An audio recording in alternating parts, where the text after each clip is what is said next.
Assalamualaikum warahmatullahi wabarakatuh.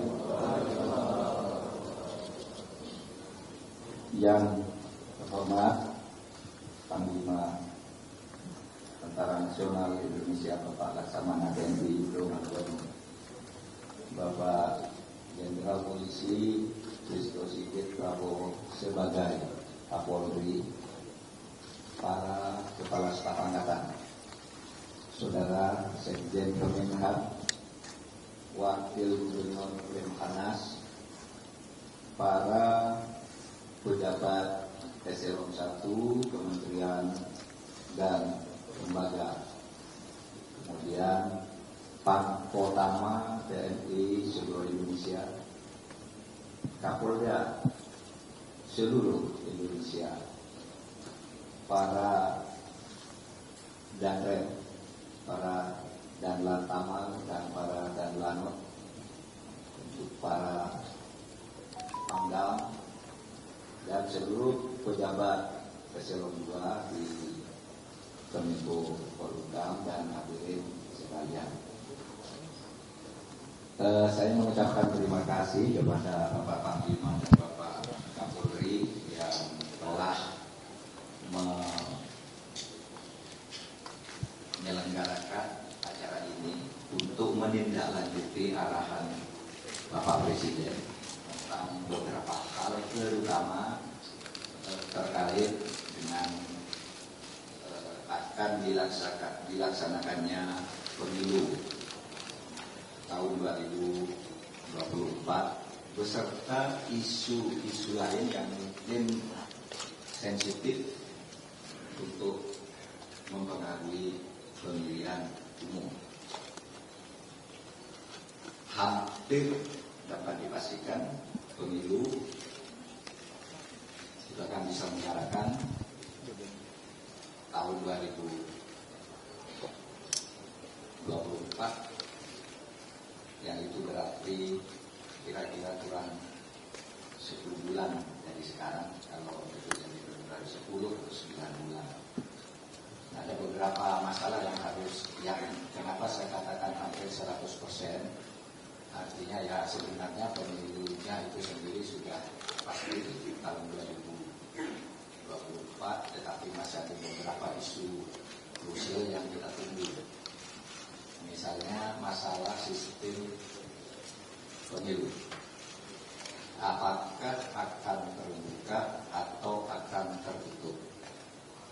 Mungkin dalam seminggu ke depan Mahkamah Konstitusi sudah mengeluarkan vonis tentang itu, apakah terbuka atau tertutup.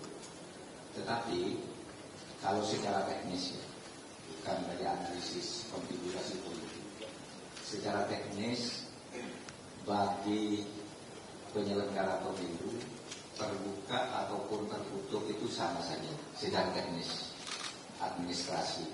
Karena kalau sistem terbuka itu ya tinggal menentukan yang nanti jadi anggota DPR itu nomor yang paling banyak suaranya. Misalnya nomor urut berapapun, kalau paling banyak suaranya itulah yang jadi anggota DPR. Itu sistem terbuka seperti yang sekarang ini berlaku. Kalau sistem tertutup, ya tinggal menentukan nomor urut. Sekarang nomor urut oleh parpol kan belum final juga, masih daftar sementara. Nanti tinggal urut saja, nomor 1 Pak Mahfud, nomor 2 Pak Yudhoyono, nomor 3 Pak Listio Sigit, nomor 4 dan seterusnya. Itu kalau misalnya dapat kursi 2, yang nomor 1 dan 2 yang jadi. Itu kalau tertutup. Dan secara teknis ini mudah karena memang KPU sampai hari ini belum mencetak kartu suara. Sudah beredar isu di luar bahwa sudah ada putusan dan sebagainya. Saya tadi memastikan ke MK kalau betul itu sudah diputuskan. Belum. Itu hanya analisis orang luar yang mungkin melihat sikap-sikap para hakim MK lalu dianalisis sendiri. Tapi sidangnya sendiri secara tertutup baru akan dilakukan besok lusa. Jadi belum ada keputusan yang resmi. Sudah putus sekian, 6/3, ada 5/4 dan sebagainya, itu belum ada. Oleh sebab itu kita harus menunggu, dan bagi kita sebagai penyelenggara tidak perlu risau dengan sistem apapun. Itu nanti yang risau kira-kira ya antar partai politik, antar calon. Nah, itu tugas kita untuk mengamankannya dan mengarahkan sesuai dengan hukum yang berlaku. Saudara, saya ingin mulai di mana peran posisi TNI dan Polri di dalam keseluruhan masalah yang akan kita hadapi ini. Tentu kita sudah tahu secara konstitusional, tapi mari kita ambil beberapa hal. Mungkin sudah bisa masuk ke slide berikutnya, slide nomor 2. Saudara sekalian, saya akan mulai dari ini. Kita punya tujuan negara sebagai landasan dan bingkai kerja kita, bingkai kerja TNI Polri. Sehingga di sini dikatakan peran lembaga negara dan institusi-institusi pemerintah termasuk TNI Polri harus ditujukan untuk menerapkan politik hukum. Politik hukum itu bukan politisasi hukum, beda politik hukum dan politisasi hukum. Kalau orang menggunakan jabatan untuk mengarahkan hukum itu namanya politisasi hukum. Kalau politik hukum itu kebijakan, policy, legal policy, arah yang dituju dalam rangka penegakan hukum itu. Menerapkan politik hukum guna mencapai tujuan negara, yaitu melindungi segenap bangsa dan seluruh tumpah darah Indonesia, mencerdaskan kehidupan bangsa, membangun kesejahteraan umum, dan melaksanakan ketertiban dunia. Itu tujuan negara kita. Apapun, kalau kita membuat hukum jangan keluar dari ini. Satu, harus menjaga integrasi bangsa, melindungi segenap bangsa dan seluruh tumpah darah bangsa. Yang harus kita jaga itu segenap bangsa itu adalah ideologi dan teritori. Tumpah darah itu teritori, wilayah kita. Sudah jelas wilayahnya, sudah tahu semua kita. Nah, saudara, tujuan utama negara dimerdekakan adalah memajukan kesejahteraan umum. Itu yang utama. Yang lain-lain itu sebenarnya pengawal untuk kesejahteraan umum. Dasarnya untuk mencapai kesejahteraan umum ideologi Pancasila. Konstitusinya itu Undang-Undang Dasar 1945. Rumahnya namanya NKRI. Kejiwaannya, semangatnya di dalam kehidupan bermasyarakat itu Bhinneka Tunggal Ika. Itu yang sering disebut istilah 4 pilar. Meskipun saudara, istilah 4 pilar itu oleh Mahkamah Konstitusi dilarang dipakai. Ada putusan Mahkamah Konstitusi karena di situ disebut 4 pilar itu Pancasila, Undang-Undang Dasar 45, NKRI, dan Bhinneka Tunggal Ika disebut 4 pilar dulu. MPR yang tapi Mahkamah Konstitusi membuat keputusan tidak boleh menggunakan 4 pilar untuk hal itu karena Pancasila itu bukan pilar. Jadi Pancasila itu dasar. Itu. Rumahnya yang terdiri dari pilar-pilar itu Undang-Undang Dasar. Nah, ada teori stats fundamental norm katakan Pancasila itu jangan disebut pilar, tidak, dia dasar yang tidak boleh berubah. Kalau pilar masih bisa diubah, tambah apa, dia apa itu bisa. Nah, saudara sekalian, halaman berikutnya. Nah, dengan demikian tugas TNI dan Polri adalah menjaga keutuhan teritori dan ideologi. Teritori itu wilayah Indonesia dari Sabang sampai Merauke dengan jumlah 17.508 pulau atau 504 atau ya sekitar itu. Karena angkanya beda-beda, tapi sekarang udah mulai dicatat semua. Teritori dan ideologi Pancasila.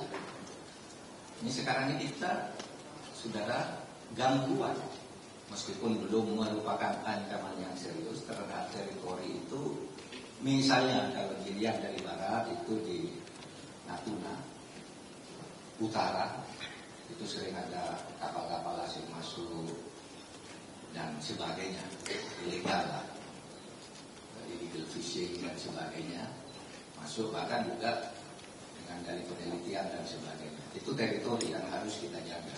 Lalu di timur sana ada gerakan separatis OPM yang menurut hasil studi Lemhanas itu sebenarnya pembangunan di Papua itu, saudara, kalau dihitung dari awal sampai sekarang itu udah bagus. Ekonomi oke, pendidikan mereka, sosial budayanya bagus, infrastruktur apalagi. Tetapi masih ada yang tidak berubah dengan itu, yaitu punya keinginan untuk merdeka. Itu disebut OPM, Organisasi Papua Merdeka. Di situ tergaduan terhadap teritori. Nah, terhadap ideologinya sekarang di dalam negeri ini, di dalam negara kita ini bersebar, bukan hanya di barat, di timur, di utara, tapi di Jawa, di Sumatera, di mana. Misalnya ada gerakan subideologi atau keinginan untuk mengganti ideologi. Yang itu kalau dilakukan mengganti ideologi konstitusi melalui forum-forum resmi yang konstitusional, itu pemilu, lalu berdebat, itu tidak apa-apa. Tapi melalui cara-cara radikalisme. Nah, radikalisme itu kalau diurut tingkatannya ada 3. Satu, yang disebut takfir, selalu benci, tidak suka kalau ada orang berbeda, tidak punya sikap toleransi, itu takfir. Lalu yang kedua, jihadis. Jihadis itu kalau orang berbeda tumpas. Itulah yang melahirkan teroris, bom, dan selalu ada. Cuma ya kita selalu mendengar ada orang melakukan itu, dan dengan alasan yang sangat sederhana aja, ingin masuk surga, bahwa negara ini kafir, negara dan sebagainya gitu. Lalu yang ketiga ini juga berbahaya, jadi takfiri, intoleran, jihadis itu haram kalau berbeda. Lalu yang ketiga, wacana ideologis masuk ke kantong-kantong institusi, ke lembaga pendidikan, dimasuki untuk diajari anti Pancasila. Itu seakan-akan pendalaman agama itu dilakukan melalui gerakan anti Pancasila. Masuk ke pesantren juga, masuk ke kantor-kantor pemerintah juga, sehingga pemerintah pernah membentuk tim anti radikalisme yang terdiri dari 11 kementerian, tugasnya masing-masing. TNI menjaga pertahanan ideologinya, Polri mengambil tindakan hukumnya, Menpan itu menyeleksi PNS-nya, Menteri Pendidikan dari kurikulumnya dan pendidikannya dan seterusnya itu ada. Karena memang radikalisme ini memang ada dan selalu muncul, gitu. Bukan mengada-ada. Nanti kalau kita menganggap itu enteng, lalu kita tidak bekerja. Nah, saudara sekalian, kalau dilihat dari ini, maka sebenarnya pembagian tugas antara TNI itu secara konstitusional sudah jelas. Kalau TNI itu ya tugasnya mempertahankan, melindungi dan memelihara keutuhan dan kedaulatan negara. Ini mencakup wilayah dan ideologi sekaligus. Sedangkan Polri menjaga keamanan dan ketertiban masyarakat dengan melindungi, mengayomi, melayani masyarakat serta menegakkan hukum. Nah, beberapa isu penting yang ingin saya sampaikan untuk menjabarkan itu adalah tentang pemilu, kemudian tentang isu keamanan di Papua, lalu Karhutlah, lalu yang kebijakan yang sekarang mungkin sedang menjadi sorotan dari sebagian orang dan sebagian kita yang mungkin belum paham betul isu penyelesaian pelanggaran HAM berat masa lalu, penyelesaian non-yudisial. Pelanggaran HAM berat di masa lalu. Ini yang sekarang sedang menjadi juga diskusi-diskusi di tengah masyarakat, termasuk di lingkungan kita, di pemerintah dan sebagainya. Sebab itu Presiden meminta itu supaya dijelaskan secara lebih meluas apa itu maksudnya. Baik, kita masuk ke pemilu aja sebentar. Masalah pemilu ini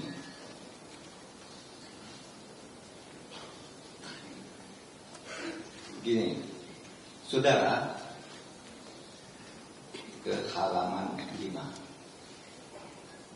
Dua kata kunci penting di dalam meletakkan posisi Polri dan TNI di dalam penyelenggaraan pemilu. Terutama diperlukan sinergisitas, kebersatuan, bukan terpisah-pisah. Sinergisitas itu artinya kan saling melengkapi, bukan sendiri-sendiri.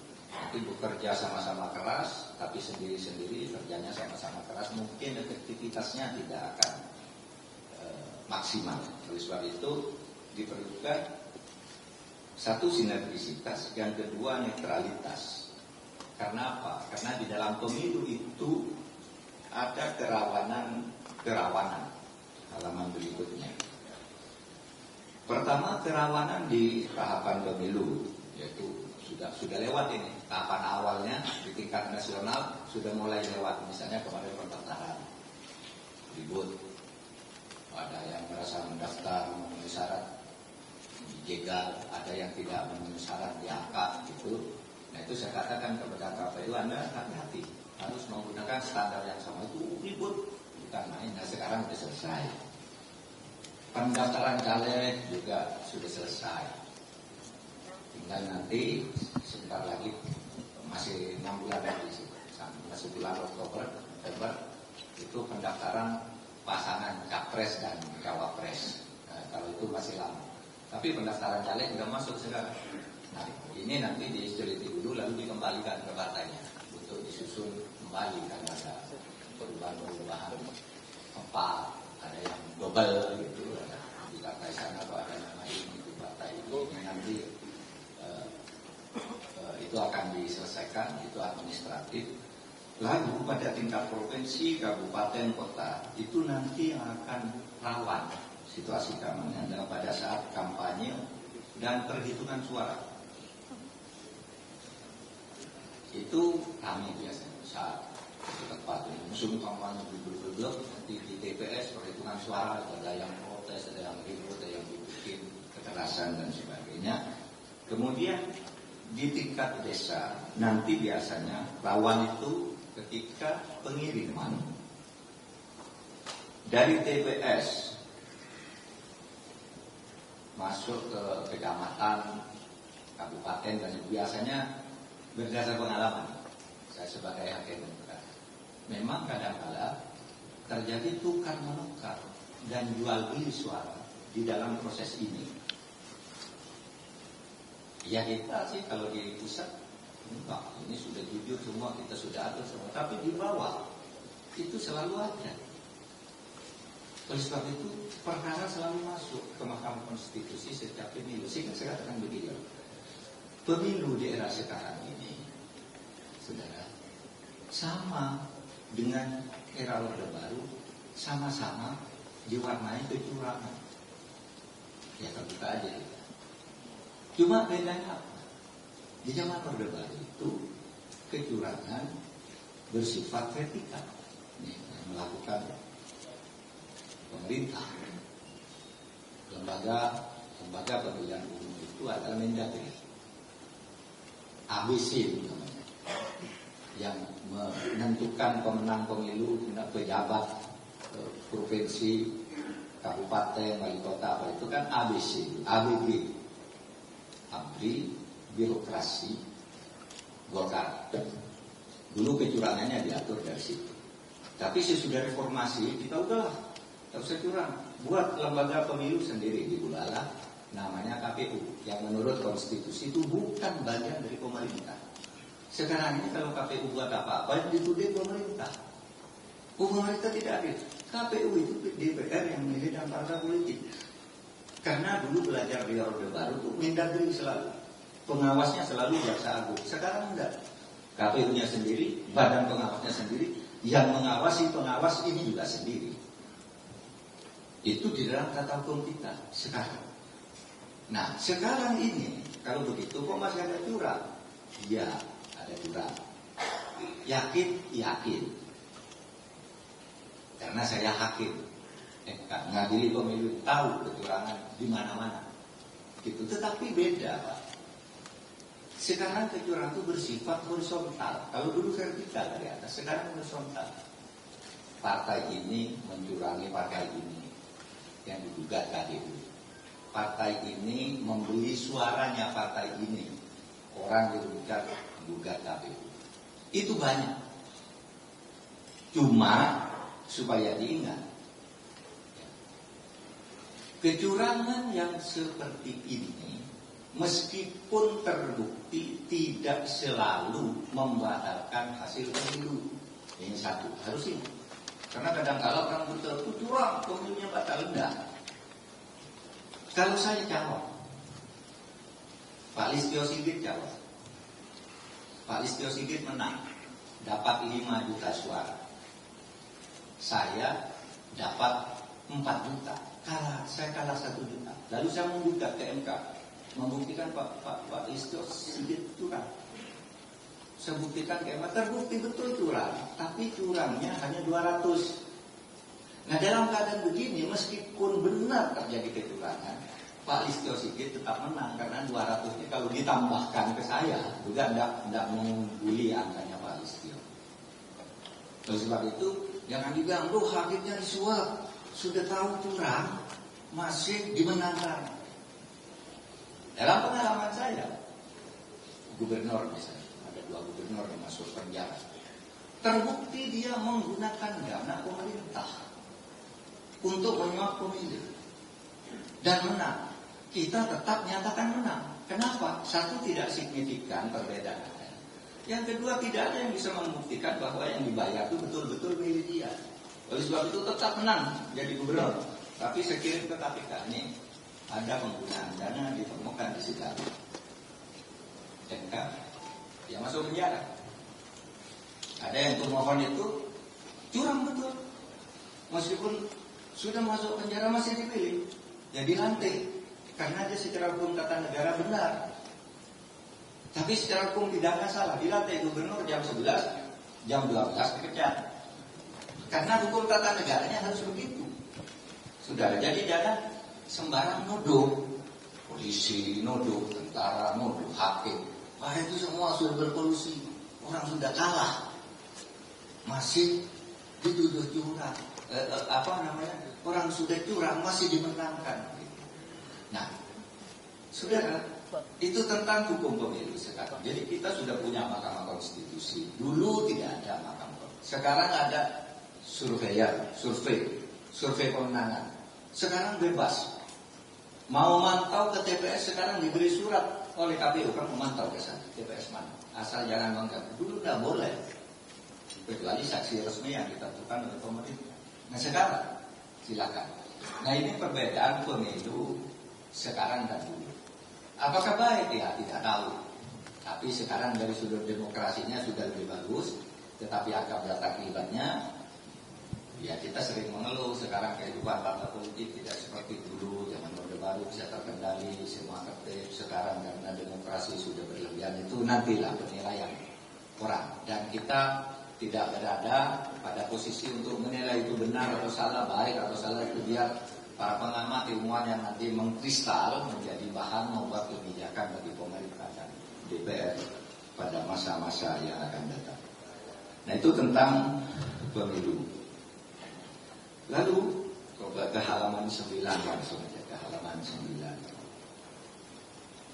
Saya ingin menekankan di sini ada netralitas yang harus diperdomani betul. Selain sinergisitas tadi, harus bersinergi. Bapak tidak bisa sendiri-sendiri ketika pemilu. TNI, Polri. Tentu nanti nanti bahkan bersinergi juga dengan KPU, dengan pemerintah juga. Tetapi kita bicara karena TNI Polri, kita bicara. Nah, saudara, netralitas itu nanti akan menentukan kualitas demokrasi kita. Ya. Kualitas demokrasi itu ya ditentukan oleh tiga hal. Rakyat menggunakan haknya dengan bebas, kemudian prosedurnya benar, bisa dipertanggungjawabkan. Jadi setiap rantai hubungan antar institusi dan tingkat bawah ke atas diawasi betul. Karena saya tahu memang sering banyak di kecamatan. Ketika dari desa ke kecamatan itu banyak jual beli suara. Orang yang suaranya tidak terpilih bikin tanda tangan, saya mendapat suara 5.000 tapi kalah. Dijual ke yang di atasnya, dia jadi naik. Itu tidak boleh. Tapi banyak itu yang terjadi. Saudara, mungkin kita semua tidak pernah membayangkan bahwa dengan sistem pemilu sekarang anggota DPR yang terpilih bisa dibatalkan. Nanti coba dibuka di data MK. Ketika saya menjadi hakim MK tahun 2000, hakim MK tahun 2009, ketika pertarungan antara Pak SBY dan 5 kandidat lain itu, tapi di DPR-nya saya membuat putusan yang sebelumnya tidak pernah terjadi di Republik ini, di mana saya memutuskan membatalkan 72 anggota legislatif yang terpilih secara sah. Di DPR RI 1, di DPR Kabupaten ada 20 berapa, lalu di DPR Provinsi 20 sekian, lalu di Kabupaten Kota, sehingga jumlahnya 72. Yang sebelumnya itu tidak pernah ada kok terpilih dibatalkan. Tapi MK membatalkan. Apa betul? Coba Bapak tanya. Ketua DPR Agung Laksono waktu menang dia, tapi dilakukan curang. Saya periksa betul curang. Kita batalkan. Yang menang akhirnya Anjar Wijaya Kusuma atau siapa itu. Dia dari DKI. Itu batal. Dia udah terpilih, diumumkan terpilih. Saya batalkan. Tidak benar itu. Nah, itu perbedaan pemilu yang sekarang. Jadi TNI Polri Mawar, MK itu harus menjadi garda yang berwibawa. MK itu sebenarnya nggak boleh bicara dengan orang luar tentang perkara sampai ada isu bocor, nggak boleh. Saya mantan ketua MK itu sekarang nggak pernah berhubungan secara personal dengan ketua MK. Teman saya itu dulu yang jadi hakim MK itu namanya Pak Saldi Bisra, itu tiap pagi sore saling telepon. Tapi sesudah jadi hakim MK 6 tahun saya tidak pernah ketemu, karena saya tahu tidak boleh. Kalau mau jadi hakim MK itu risikonya begitu. Dia harus tegas dan tidak boleh mendengar pendapat-pendapat di luar sidang. Bukan masa Pak pendapat tidak dengar, boleh, tapi kalau hakim dengarnya di luar sidang. Bukan di rumah makan Jepang atau di mana kalau hakim. Nah itu. Nah, saudara sekalian, saya akan lanjut ke berikutnya saja, ke halaman 12. Isu keamanan Papua. Nah, saudara, saya hanya akan membacakan halaman berikutnya, halaman 13 itu. Tadi saya sudah mengatakan di Papua itu berdasar hasil studi Lemhanas resmi ditugaskan oleh Presiden. Nah, apa sih Papua itu? Katanya Papua itu kan sekarang kalau LSM itu berteriak di Papua itu harus dibangun kesejahteraan ekonomi, sekolah, dan harus dibangun semua baru aman. Presiden mencatat sejak tahun 2001 sampai dengan tahun 2002 anggaran yang digelontorkan ke Papua itu berjumlah 1.007 triliun. 1.007 triliun. Ini saya peroleh angka ini dari Presiden ketika kami bersama Polri dan KPK ingin menangkap Lukas NMB. Ketika dia ditangkap kan, kita bicara teman PPATK tuh banyak korupsinya, banyak pencantuan. Mereka mana? Anggaran Papua cuma sekian dari Presiden ini. Nah, saudara, 1.007 triliun itu sudah maju banget. Sudah ada afirmatif policy. Ya. Gedung-gedung bagus, rakyat dapat bantuan, sekolah, gereja di masjid bagus. Sehingga udah betul banyak korupsinya, tapi kemajuannya dari waktu ke waktu itu tercatat bagus. Presiden bertanya, kenapa kalau bagus kok orang ribut suruh bangun ini, bangun itu? Nah, salah satu hasil penelitian dari Lemhanas itu karena Papua itu diberi apapun dan semaju apapun masih memiliki orang-orang yang di hatinya itu ingin memperjuangkan kemerdekaan. Nah, ini yang harus kita hadapi. Masih ada orang yang seperti itu. Nah, itu yang sering kami diskusikan dengan bersama-sama dengan Pak Bima, Pak Polri, dan sebagainya. Dan Lemhanas juga sudah beberapa kali presentasi tentangnya.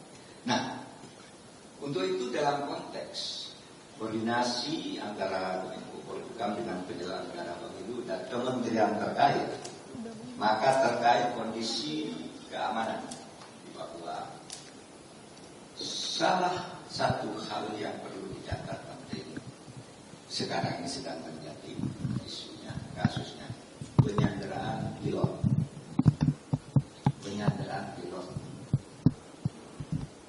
Susika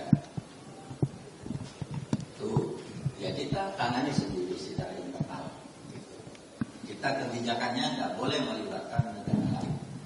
Ini internal kita dan kita bisa melakukan itu.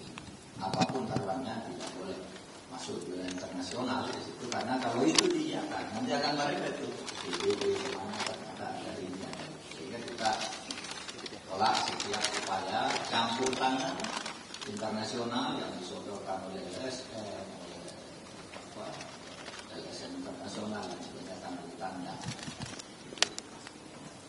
Yang kedua, masih sering terjadi pembunuhan masyarakat dan masyarakat sipil, warga sipil. Kalau masyarakat sipil itu civil society itu banyak ke organisasi itu warga sipil. Kita tidak usah uraikan, ini masih sering terjadi. Kemudian gangguan keamanan, ada kantor-kantor pemerintah dan sebagainya. Kemudian ini yang menjadi pekerjaan baru bagi TNI, pemekaran daerah.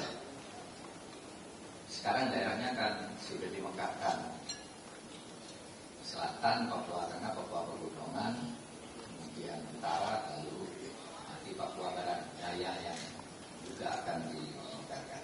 Nah ini saudara, bisa terjadi masalah juga karena perluasan ini akan menyebabkan penanganan pemilu menjadi semakin lebih rumit. Ya kan harus membentuk dapil baru. Kalau diukur dari jumlah penduduknya, masa jumlah penduduk yang tidak sampai 300 juta misalnya, tidak sampai 300.000 di sebuah provinsi akan sama wakil DPD-nya dengan di Jawa yang satu provinsi 39 juta atau 41 juta misalnya kalau Jawa Barat. Di sana penduduknya nggak sampai 2 juta satu provinsi. Masa lalu di mana milik dapilnya? Nah ini semua harus diselesaikan. Bukan tidak bisa. Cuma kita harus mencari logika-logika pembenar dan kemudian mungkin akan terjadi juga masalah-masalah politis, sosial politik yang akan timbul di sana. Nah, itu tentang pemilu, Bapak sekalian dan Ibu-ibu. Kemudian berikutnya saya akan bicara soal hak asasi manusia. halaman 18. Saudara, isu hak asasi manusia menjadi hal yang sangat penting sekarang ini untuk diberikan atensi bersama kita. Karena isu ini dapat menyebabkan kondisi stabilitas polhukam terganggu. Kita sering dikecoh oleh gerakan-gerakan masyarakat sipil bahwa pemerintah Indonesia melakukan pelanggaran HAM akan dikunjungi dan diperiksa oleh PBB. Dan yang menyebarkan itu orang-orang kita sendiri. Tahun lalu, tanggal 13 dan 14 Juni, saya berkunjung ke markas kisah PBB untuk menyampaikan laporan tentang pelaksanaan HAM pada sidang umum PBB yang ke-50. Saudara, menggembirakan bagi saya. Ternyata semua berita di Indonesia itu hoax. Tidak ada di PBB. Saya ketemu sendiri, saya berpidato di depan anggota PBB. Kemudian saya diterima oleh ketuanya. Apa masalah dunia tanah? Tidak ada. Artinya menjadi sorotan khusus bahwa pelanggaran HAM itu banyak, iya. Tetapi yang sampai masuk ke PBB itu tidak ada. Apalagi PBB mau memeriksa Indonesia, tidak ada, itu cuma hoax. Ada memang PBB kirim surat, tetapi bukan PBB-nya, itu satu unit kelompok raportur namanya. Ngirim surat, pemerintah Indonesia ada, kamu nerima 9 surat pengaduan dari rakyatmu Papua, ini. Itu bukan disikapi, apa, cuma dikirim saja. Wah, lalu jadi berita, Indonesia ditegur oleh PBB, akan diperiksa oleh PBB, sampai ada yang membentuk panitia penyambutan PBB di Jayapura. Padahal tidak ada. Sesudah dibaca, ya surat biasa yang minta ditangkapnya. Nah, pada saat yang sama, ketika Indonesia mendapat 9 surat dari PBB, Malaysia mendapat 30, Amerika mendapat 71 surat, Rusia lebih banyak lagi dan seterusnya. Itu surat-surat biasa saja, bukan terkurang. Itu ada orang ngaku ke PBB, tapi bukan ke PBB-nya, itu ada kelompok di bawah itu yang diberi tugas menyortir surat-surat itu, tapi tidak punya kewenangan memutus itu, yang dijadikan Amerika, Rusia jauh lebih banyak, China apalagi. Kita 19 pada waktu itu. Saya datang ke sana. Mana? Undangan dari 49 negara yang disebutkan di dalam pidato resmi Ketua Dewan HAM PBB ketika itu. Ada 19 pada tahun ini, tahun kemarin itu diberi pujian atau diapresiasi karena apa, misalnya Malaysia diberi pujian karena menangguhkan hukuman mati. Ada beberapa negara yang diberi pujian karena kemajuan. Nah, ada yang dicatat telah melakukan pelanggaran HAM dan lain-lain lah. Itu saudara ada kira-kira 30-an, 39 itu. Nah, Indonesia tidak masuk yang dipuji, tapi juga tidak masuk yang dicela. Artinya kita sebenarnya nyaman-nyaman saja. Kalau dari sudut PBB, saya nanti akan katakan apakah pelanggaran HAM tidak ada? Tidak ada. Nanti kita lihat pelanggarannya di mana. Saya hanya ingin mengatakan kalau dalam hubungan internasional, di dunia internasional, sejak tahun 2020, sejak tahun 2020 itu artinya sejak kepemimpinan Pak Jokowi yang kedua, Indonesia tidak pernah disebut dalam catatan merah oleh PBB. Sebelumnya selalu ada disebut kurang ini. Yang sekarang tidak ada. Yang tidak tahu tahun ini ya, sebentar ini bulan Juni, sebentar lagi nanti akan ada pengumuman lagi negara-negara mana. Karena kita juga melihat peristiwa belakangan ini mungkin saja ada yang menyebabkan PBB tertarik untuk memberi catatan khusus atau plus atau minus. Nah, kemarin kan tahun ini yang diributkan kan isu yang di PBB sering menjadi sorotan, yaitu isu hukuman mati di dalam hukum pidana, sehingga Malaysia itu karena menghapus itu, menunda berlakunya itu, dia mendapat plus dari PBB. Lalu isu LGBT,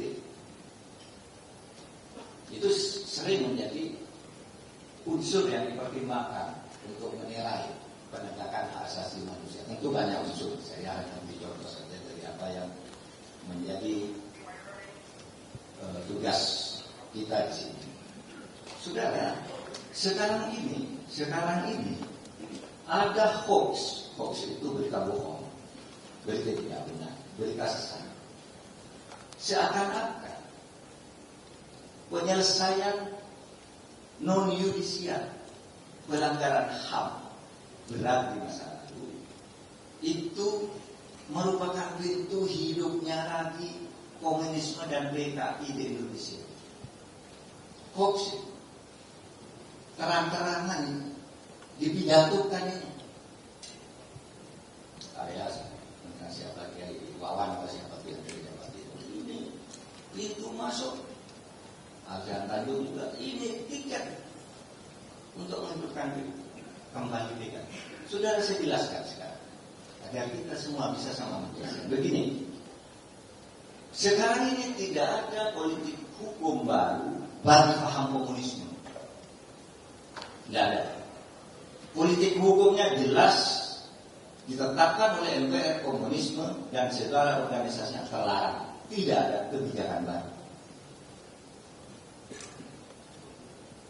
Dulu MK waktu baru reformasi, zaman Pak Jimli itu ada putusan nomor 6 tahun 2006 itu,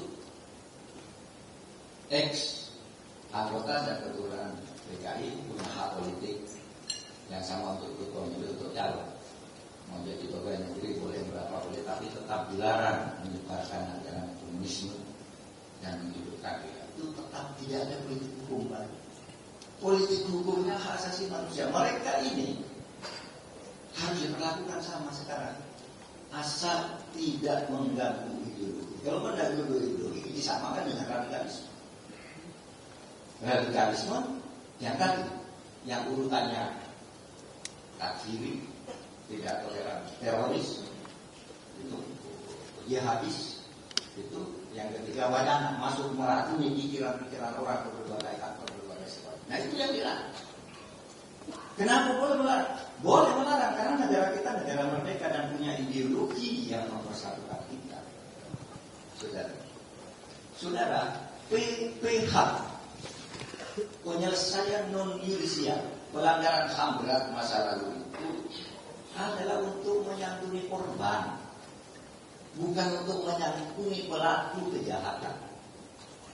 PPH di mana saya ikut aktif di situ sebagai pengarah dengan anggota dari TNI, Polri masuk semua itu, yang LSM masuk, Ormas masuk ke sana. Saya sudah melakukan penelitian. PKI itu bukan korban, nggak perlu disantuni. Itu adalah bagian dari pelaku peristiwa kalimat ini, bukan korban. Terus itu yang sekarang disantuni itu apa? Itu adalah mereka yang menjadi korban. Oleh sebab itu temuan BPH itu ke Jawa Timur misalnya, itu yang jadi korban itu ada pesantren, madrasah, kiai. Nah itu di Jawa Timur itu ada korban dukun santet itu peristiwa reformasi 98. Jadi tidak ada pikiran kita kok mau menghidupkan PKI tidak boleh. Berbagai peraturan perundang-undangan juga tidak boleh. TAP MPR nomor 25 tahun 66 itu sudah jelas disebutkan oleh TAP MPR tak ini. Sejak reformasi ini tidak ada lagi TAP MPR yang menjadi aturan hukum. Tidak boleh. Sejak reformasi. Tetapi bagaimana TAP MPR yang sudah menjadi aturan hukum sebelumnya? Jumlahnya 144. Ini sudah ada tuh sebelumnya menjadi hukum sejak zaman tahun 61. Lahir sampai akhir jumlahnya 144. Apakah ini hukum apa enggak? Lalu dibuat TAP MPR 1. 99 atau 111 TAP MPR. Nanti dilihat angkanya persis. Dinyatakan tidak berlaku lagi karena sudah selesai. Misalnya TAP tentang pengangkatan presiden tahun sekian, TAP tentang pemilu tahun sekian. Itu kan selesai dengan sendirinya 111. Lalu ada yang berlaku sampai ada TAP MPR sampai ada undang-undang yang menggantikan tentang hak MPR, tentang hak asasi misalnya, tentang pemisahan Polri, pemisahan TNI dan Polri itu kan tahun 2001 tahun 2001. Nah tahun 2003 ditetapkan, ini belum selesai waktu itu, diteruskan dulu. Nah sekarang sudah selesai, undang-undangnya sudah. Tapi ada TAP MPR yang tidak dicabut, tetap berlaku lama dan tidak akan dicabut. Salah satunya adalah TAP MPR tentang larangan bagi komunisme. Tidak ada politik hukum baru tentang ini. Tidak bisa itu dicabut dengan undang-undang. Dan tidak akan ada TAP MPR baru yang menghidupkan itu lagi. Itu dari sudut tata hukum. Sudah. Kemudian kasus, nah ini lagi, kasus pelanggaran HAM berat menurut undang-undang itu hanya ditetapkan oleh Komnas HAM. Jangan sembarang orang, bukan Komnas HAM lalu menuntut ke polisi, Pak itu pelanggaran HAM berat. Bukan ke Komnas HAM bilang begitu tuh bukan. Meskipun itu mungkin kejahatan berat. Ada orang membunuh 200 orang, mati 200 orang. Nah itu kejahatan berat. Terorisme itu kejahatan berat. Yang di Bali itu 215 orang itu kejahatan berat. Korupsi itu kejahatan berat, tapi bukan pelanggaran HAM berat. Pelanggaran HAM berat itu yang menentukan adalah Komnas HAM berdasar undang-undang. Oleh sebab itu orang ribut di Kanjuruhan orang mati 135 itu pelanggaran HAM berat. Bukan Komnas HAM bilang bukan. Lalu kita bisa suruh bawa pengadilan. Siapa yang dibawa? Nah, lalu apa bedanya pelanggaran HAM berat dengan bukan? Nah ini berikutnya, halaman berikutnya.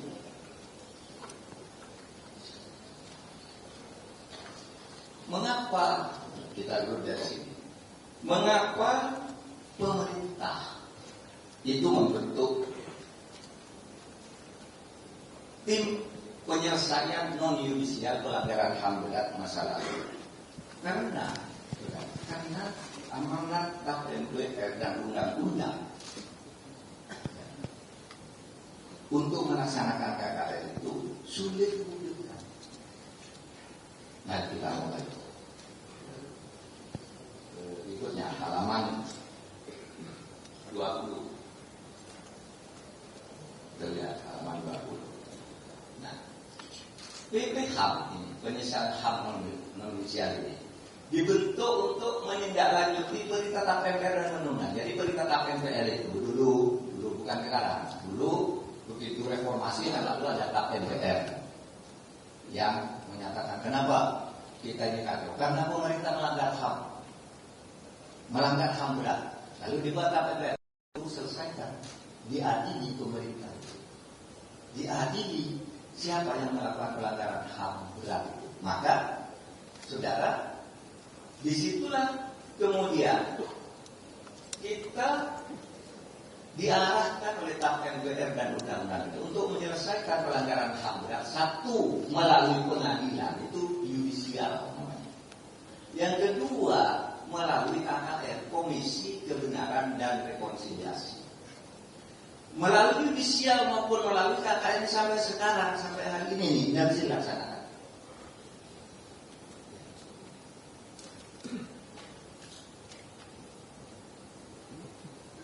Kenapa?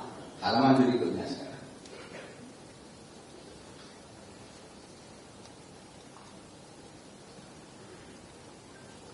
Gini, saudara.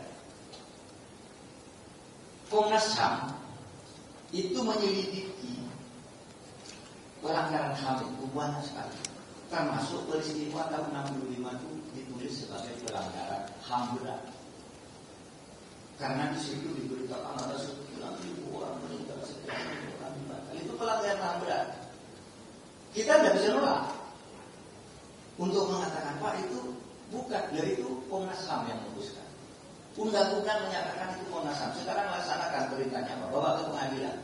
Sesudah dibawa ke pengadilan, tidak ada satupun yang dihukum karena pelanggaran HAM berat. Karena buktinya tidak ada. Seperti tahun 65, tidak bisa dikatakan itu pembantaian, maaf, oleh militer, oleh polisi, tidak ada. Itu adalah konflik horizontal di bawah. Dan ke pertemuan kita, PKI itu sebagai salah satu pelaku di samping pelaku-pelaku yang lain. Sehingga bukan negara melawan rakyat, itu rakyat dengan rakyat. Oleh sebab itu ketika diajukan pengadilan, ini yang Timur, Paniai, kita ajukan 34 orang sebelum yang terakhir Paniai. Bebas semua oleh pengadilan. Tidak ada bukti. Kenapa? Hasil temuan Komnas HAM itu secara hukum acara tidak memenuhi syarat. Misalnya siapa saksinya? Kalau ada orang terbunuh, siapa yang terbunuh? Kan kalau menurut hukum acara harus dibuktikan terbunuhnya jam berapa, pakai senjata apa, siapa yang memvisum, ya kan? Pelakunya siapa? Nah ini hanya dikatakan terjadi pelanggaran HAM, di mana di sini aparat melakukan tindakan sewenang-wenang, tidak ada. Sehingga kita katakannya sulit dong melalui undang-undang, melalui pengadilan susah. Bentuk undang-undang KKR sudah dibentuk, undang-undang KKR, Komisi Kebenaran dan KKR dan Rekonsiliasi, Komisi Kebenaran dan Rekonsiliasi sudah dibuat undang-undangnya, dibatalkan oleh MK. Gitu. Nah, akhirnya apa? Setiap tahun Presiden Jokowi itu berbeda, kita akan menyelesaikan kasus pelanggaran HAM berat. Tetapi begitu dibawa antara Kejaksaan Agung dan Komnas HAM tidak ketemu. Kami tidak bisa bawa, kalah lagi. Kalau sudah tahu kalah, kok masih mau ke pengadilan? Karena buktinya tidak ada. Nah, oke, akhirnya apa? Pemerintah sekarang bersikap begini kan? Masalah pelanggaran HAM berat itu untuk kasus yuridisnya kembali ke undang-undang. Ketentuan pasal 42. Pelanggaran HAM berat yang terjadi sebelum tahun 2000, sebelum keluarnya Undang-Undang Nomor 26 tahun 2000 itu dibawa ke pengadilan HAM ad hoc dengan persetujuan DPR. Jadi DPR, misalnya Komnas HAM lapor ke DPR, DPR minta pemerintah dan Jaksa Agung adil. Nah sekarang kadang-kadang Komnas HAM langsung minta ke pemerintah. Buktinya tidak ada ketika dibawa. Nah, sekarang kan Komnas HAM bilang ada aparat negara yang dibentuk oleh undang-undang. Untuk prosedur itu kami, kata Presiden, akan menyelesaikan yang sesudah tahun 2000 kita bawa ke pengadilan. Kemarin sudah dihadiri satu Paniai, bebas lagi karena buktinya tidak ada. Hukum acara antara Komnas HAM dan hukum acara biasa itu tidak cocok. Komnas HAM sudah menemukan bukti pelakunya diduga ini ketika ditanya karena kejahatan itu harus ada korban, jam berapa, terbunuh karena apa, yang melakukan siapa, lalu dicocokkan. Waktu itu betul dia ada di situ atau enggak. Tahun 65 saksi-saksinya sudah tidak ada semua, pelakunya juga sudah tidak ada, korbannya juga sudah pada keturunannya sudah lupa juga. Gitu. Tetapi karena itu amanat undang-undang dan KPPR kita lakukan, kita ke sana. Gitu. Tapi pemerintah sudah kemudian membentuk, kalau begitu mari kita cari penyelesaian non yudisial, penyelesaian di luar pengadilan. Penyelesaian di luar tempat pengadilan itu tekanannya adalah korban. Kita menolong korban, mencari korban bukan mencari pelaku. Kenapa pelakunya tidak dicari? Dan ada buktinya dibawa ke pengadilan dan bisa. Korbannya saja sekarang. Nah, korban tahun 65 itu kan banyak, saudara. Kita harus jujur. Bukan PKI.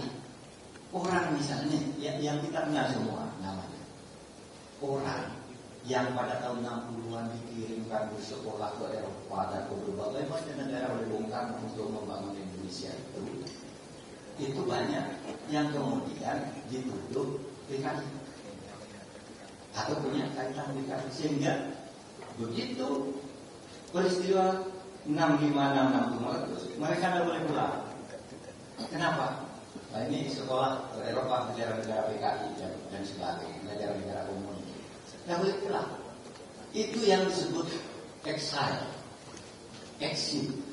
Contohnya.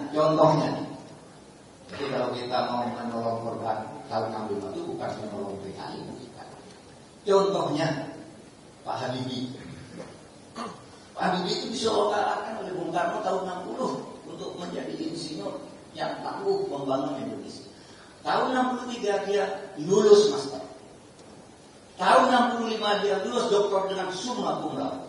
Meletus B30S, dia nggak boleh pulang. Pak Harto tahun 74 berkunjung ke Jerman. Ngelihat Habibie, tidak mau di sini nih karena waktu bapaknya Habibie meninggal, Pak Harto sedang tugas di Makassar dan ikut mensolatkan. Dia nggak mau sini, ya Pak, saya boleh pulang ke sini. Udah pulang Pak, coba bisa jadi presiden. Itu eksil. Dan itu sekarang yang tercatat di Kemenkumham, itu sekarang masih ada 39 orang yang terluka. Mereka warga negara, mereka tidak pernah terlibat PKI, tapi waktu itu nggak boleh pulang. Akhirnya sudah lama kawin di sana punya anak. Itu pada zaman dulu awal reformasi pemerintah mengimbau mereka pulang, kan sudah diampun dari putusan MK sudah kerja, tapi mereka sudah banyak yang mau pulang. Karena apa? Asetnya sudah habis, keluarganya sudah habis. Kalau pulang juga mungkin dicemooh oleh tetangga. Nggak mau pulang. Tetapi mereka hanya mengatakan begini, Pak, saya mungkin pulang tidak ingin pulang dari luar. Kalau sudah jadi dosen di Rusia, saya sudah jadi ini, warungnya bagus. Tapi saya hanya ingin, saya tidak ingin mati sebagai pengkhianat. Dicap sebagai pengkhianat bangsa. Kami cinta Indonesia. Hanya itu yang diminta. Dan betul mereka sekolah pada waktu itu.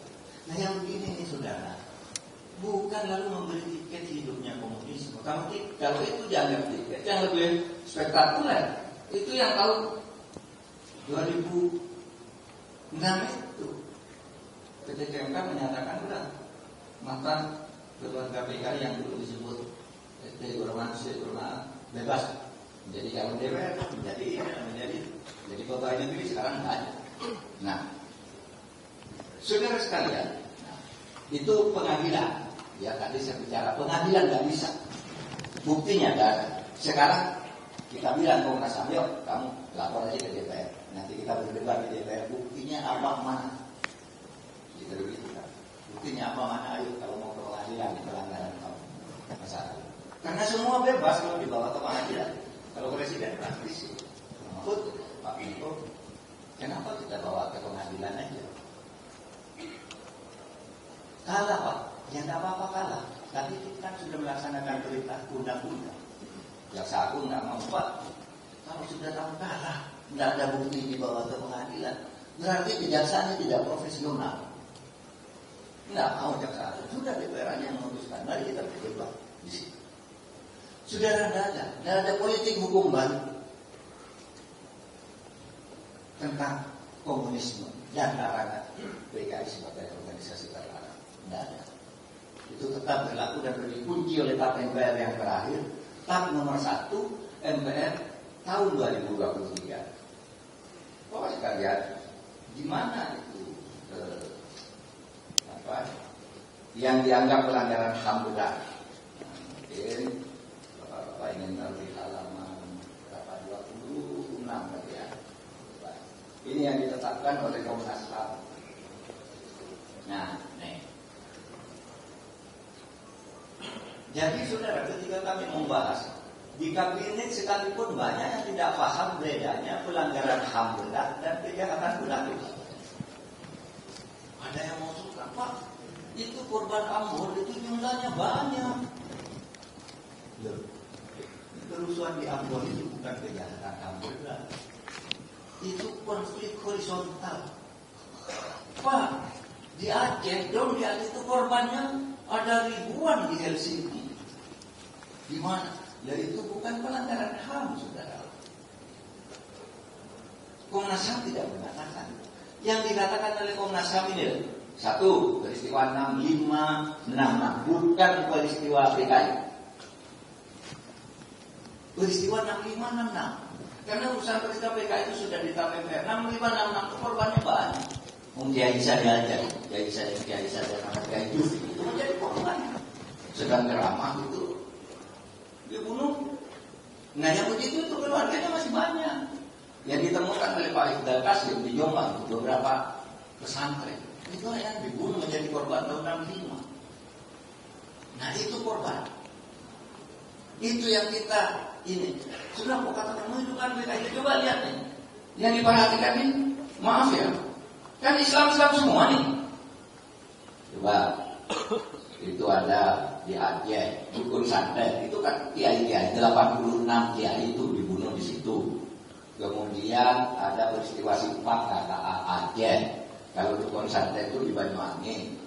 Kemudian Jambu Kepo Aceh. Orang Islam semua yang lihat nggak ada PKI-nya di situ. Ya nanti bulan Juni akhir Presiden akan melakukan peluncuran atas pelaksanaan rekomendasi PPH di tahun ini, karena PPH itu saudara ketuanya itu Makarim Wibisono, seorang diplomat ulung lah yang bisa menangani KKR di berbagai negara. Dari tentara juga ada Pak Kiki Sahnatri, dari BEN ada Pak Asmat. Ini orang-orang yang keras semua nih, anti PKI semua nih. Nah sekarang ini kalau saya tidak Pak, kenapa PKI dimaafkan? Tidak ada. Kenapa Presiden minta maaf ke PKI? Tidak ada. Itu hoax. Presiden tidak pernah meminta maaf kepada PKI.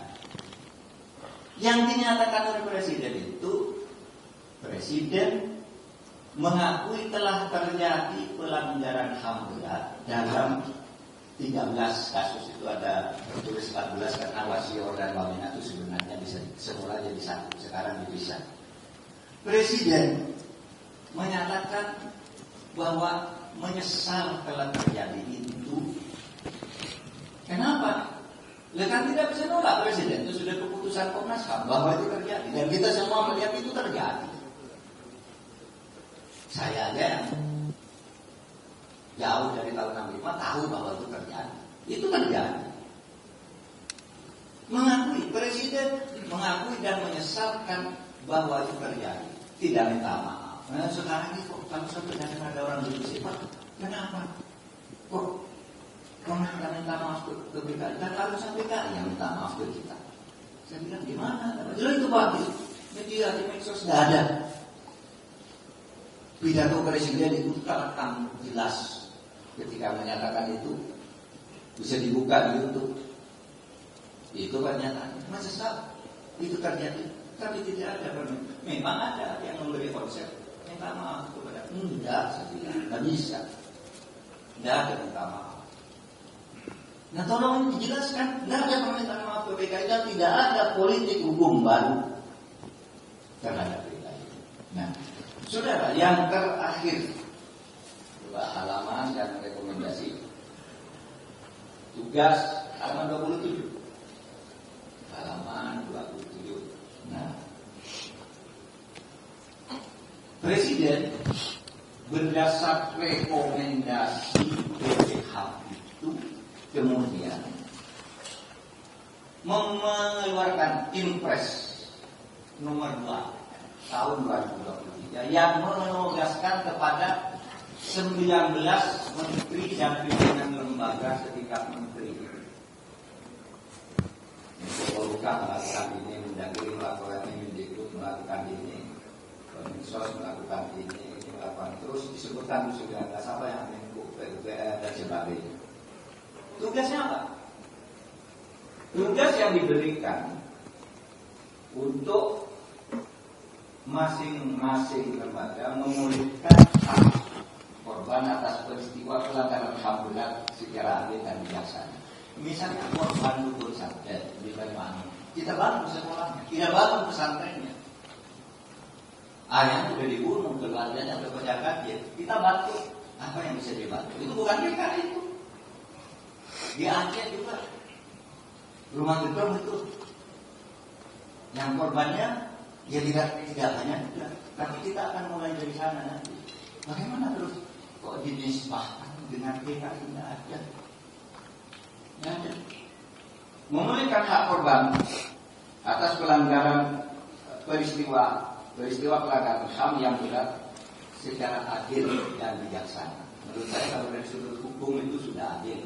Mereka sudah boleh bekerja, tapi jangan bawa ideologi komunisme.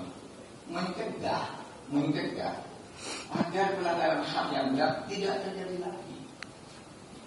Itu isi impres ini. Sehingga kalau kita lihat halaman berikutnya, halaman 28, ada instruksi khusus kepada Panglima TNI, yaitu berikan dukungan pendampingan SDM. Ya, jadi kan kita tuh jadi orang latihan ini latihan itu di sekolahkan ini sekolahkan itu, kalau perlu masuk ke TNI. Afirmatif.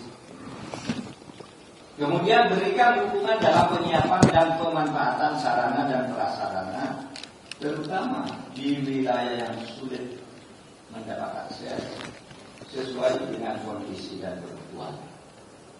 Kemudian yang sering dipersoalkan dijadikan berita hoax itu, lakukan optimalisasi pendidikan dan pelatihan HAM kepada prajurit TNI. Wah, orang yang Pak Hoax itu bilang, ini berarti TNI dianggap bersalah dalam melanggar HAM sehingga harus dididik HAM. Semua orang dididik HAM. Bukan hanya orang sekolah biasa jadi sekarang ada pelajaran HAM di kampus-kampus ada HAM, apalagi perkembangan HAM itu sekarang sudah marak dan namanya hukum humaniter, hukum perdagangan orang. Itu haruslah TNI dan Polri diberikan. Kalau yang sedikit apa udah tahu lah baca undang-undang baca itu.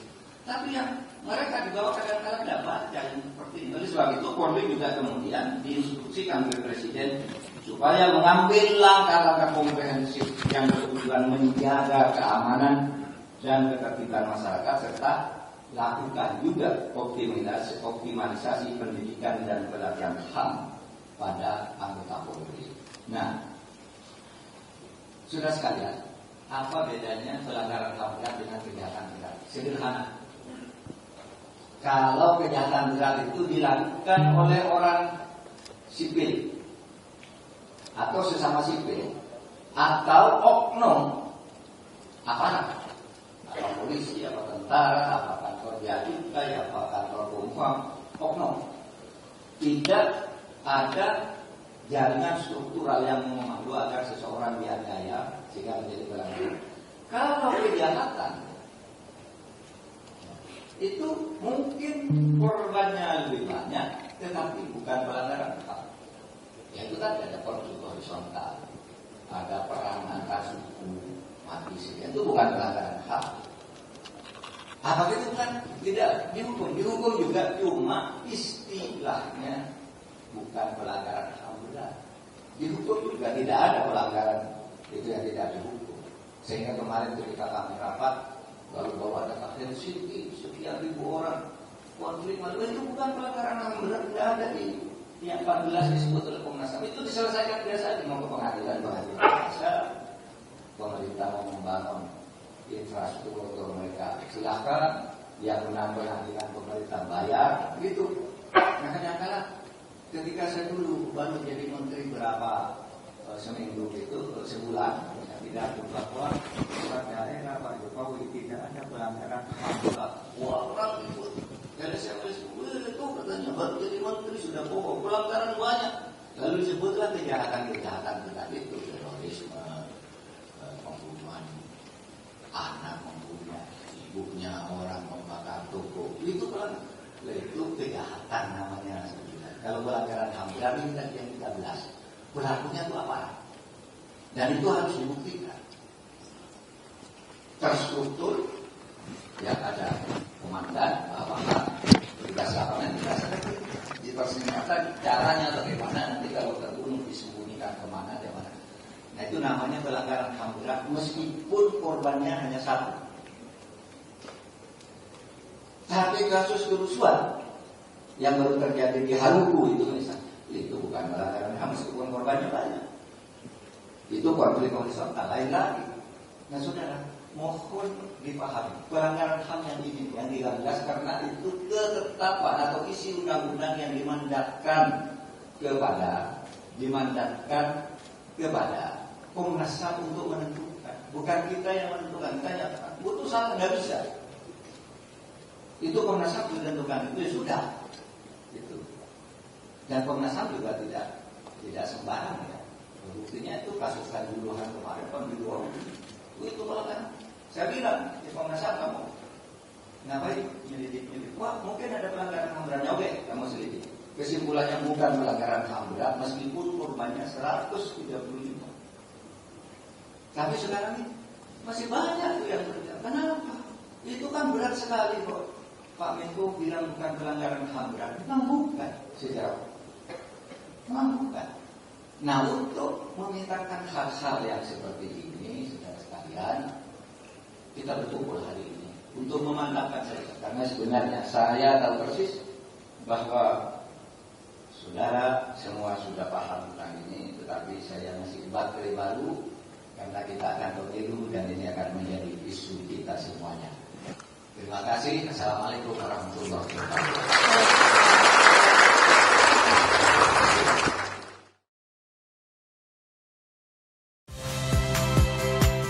Saya Niluh Puspa. Saksikan program-program Kompas TV melalui siaran digital, pay TV, dan media streaming lainnya. Kompas TV, independen, terpercaya.